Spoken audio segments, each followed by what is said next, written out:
Le jardin botanique de Marrakech au Maroc, victime des effets du changement climatique, la hausse des températures et la rareté des pluies ont des conséquences néfastes sur la flore. Réduction du nombre de bambous, suppression des fleurs, grosses consommatrices d'eau, sont entre autres les initiatives mises en route par les jardiniers dans leur quête de résilience. Plusieurs actions ont été menées. Une qui est de limiter, quand cela est possible, la surface des bassins d'eau. Par exemple, une grande piscine a été recouverte pour ne plus avoir à être alimentée en eau dans le jardin.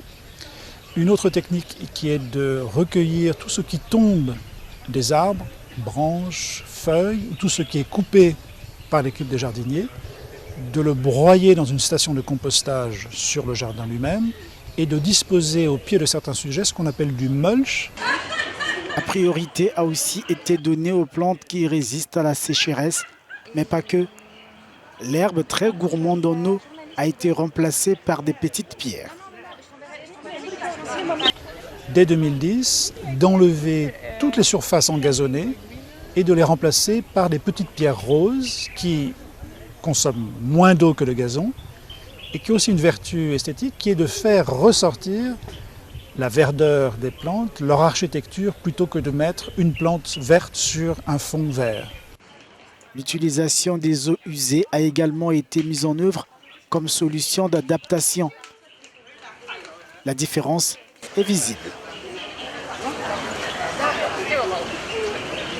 J'ai bien remarqué qu'il n'y a plus pas de pelouse, par exemple. Donc là, tout ce qui est côté minéral, c'est bénéfique pour le changement climatique.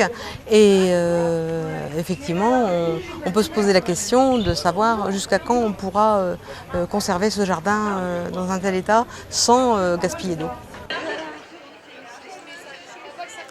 Le jardin, ouvert au public en 1947, a été visité par plus d'1 million de personnes l'année dernière.